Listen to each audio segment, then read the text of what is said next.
Boss Raymond, bakit mo naman kami pinakulong? Wala ka naman sapat na ebidensya para sa amin ah.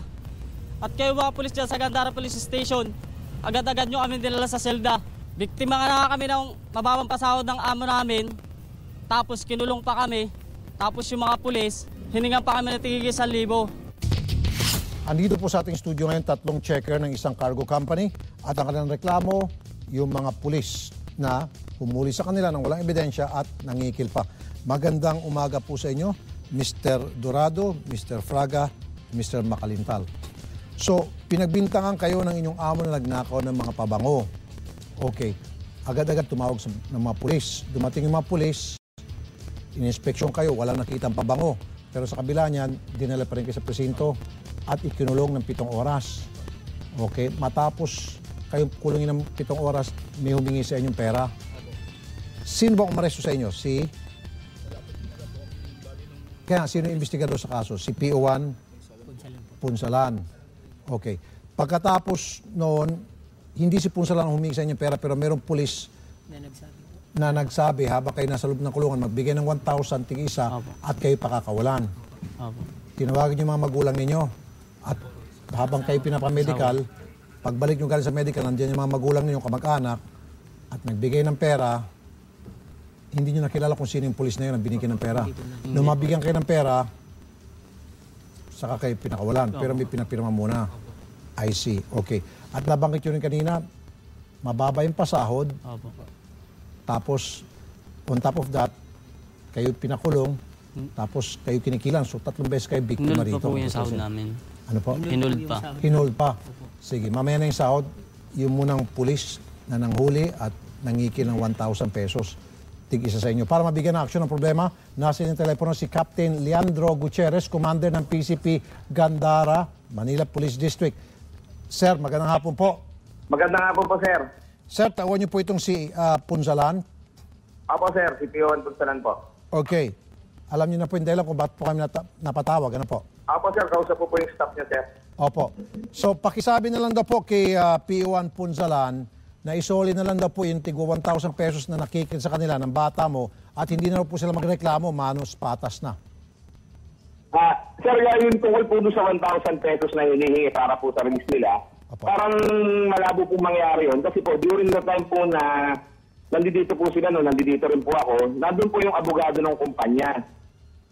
Okay. Sandali lang po. Tapos po, sir, actually, pinamedical pa po namin yung mga suspect para po siguradong meron po kaming dokumento na hindi talaga sinaktan. Opo, sandali lang. Excuse me po. Sir, sandali. Shh. Okay. Andun rin mga, sandali lang, sir. Andun rin mga abogado nyo, abogado ng kumpanya, so paano rin kayo makikila ng 1,000? Wala naman po dun eh. Wala po nakitang abogado po. Wala. Wala rin abogado, Captain. Sir, meron pong dumating, sir. May dumating. Abogado. Teka muna, yung abogado po sa ng kumpanya, yung abogado ng kumpanya, hindi nila kakampi yun. Kasi nga nagpapakulong sa kanila, sir eh. Di ba? Opo, sir. Pero ikaw naman. Po, sir, sandali lang, sir. Hindi mo pwede gamitin yung abogado ng kumpanya kasi nga, kakampi nyo yun. Kasi yun po ang gumawa ng illegal. Kahit na walang ebidensya, isinumbong sa inyo, and despite that, kinulong nyo pa rin. Sana ho, bago nyo kinulong, you make sure na merong silang ebidensya sa kanilang katawan, yung pabangong ibinibintang. Wala naman kayo nakitang ganon. Kinulong nyo pa rin. Ibig sabihin, nagsabwatan kayo at yung abogado ng kumpanya. Now, mamaya na yon. Ngayon, humingi sila ng hustisya. Pwede natin pahabain to, pwede natin paiksihin. Nangikil, sandali lang, nangikil ng tig 1,000 pesos ang inyong pulis. Come on, Captain, use your coconut. Kayo pa na mga pulis, sa pagsasabihan nila nangikil ng 1,000 para makakuha ng 1,000 sa inyo, hindi nila gagawin yun. Sinasabi lang yan totoo. Remember, sabi ni incoming President Mayor Duterte, ngayon pa lamang yung mga siraulo tulad ng mga bata mo, siguro kasama ka pa, mag-resign na kayo habang meron pang pagkakataon. Anong gusto mo? Pahabain natin ito, paiksihin. Sir, hindi naman po magre-resign. Isusoli lang yung 1,000 pesos, sir. Sir, ako naman po pakinggan nyo. Ang pinamaganda po niya, papuntahin nyo po dito para po mapag-usapan namin. May turo po nila, may makapaglabas po sila ng ebidensya. Kasuhan po natin yung pulis kung talaga po may ginawa. Sir, hindi naman sila magbibintang sa pulis na ninakawan sila, kinikilan sila ng tig 1,000. Ordinaryong mga trabahador lang to, sir. Pag sinabi nila sila kinikilan ng 1,000, talagang kinikilan sila because they will not make up stories para lamang makakikil sa mga pulis. Nobody would do that to a policeman. Lalo pat kasama ka na dyan, opisyal ka, sir. Nagsasabi lang sila ng totoo, sir, sinasabi ko na nga sa iyo, para mapaiksi tayo, ang gusto lang nila, masoli lang yung pera po nila, sir. Pag nasoli po yan, hindi na sila magreklamo. Ngayon, sir, pag hindi nasoli yan, magreklamo sila at kasama ka dyan, command responsibility, na interview ko lang si incoming PNP chief last week, yung mga nagkakasala ng mga PO1, pati daw yung amo, kasama sa kakasuhan.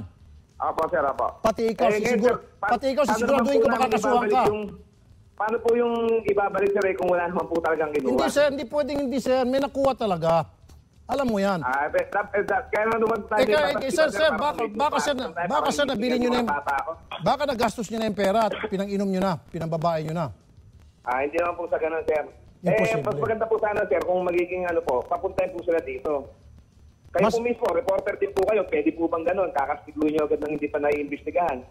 Pero sir, I know that. Pero sir, yung... alam nyo rin po pala eh. Sandali lang. Unang-una, bakit nyo siya kinulong nang wala kayong ebidensya doon sa ibinibintang sa kanila? Agad-agad nilagay sa kulungan for 7 hours. Dito, sir. Kinausap po sila. Isa pa po, kahit tanungin nyo po yung mga complainant. Teka muna, sir. Sandali lang. Sa mga yan, para patawarin po nung nagre-reklamo Sir, sa kanila. kahit okay, sige, patawarin. Ano ipapatawad? Wala namang nakuhang ebidensya. Bakit sila papatawarin? Meron po mga ebidensya sandali ang complainant, sir. Teka muna, sir. Teka muna, meron bang nakuhang mga pabangos sa kanilang katawan? Meron, wala? Meron po, sir. Meron po, sir. Meron. Kung meron, di sana tinuluyan nyo sila. Hindi na po sila tinuluyan, sir. Teka muna, yan ba'y nakalagay sa blatter na merong nakuhang 7 na pabango? Meron ba?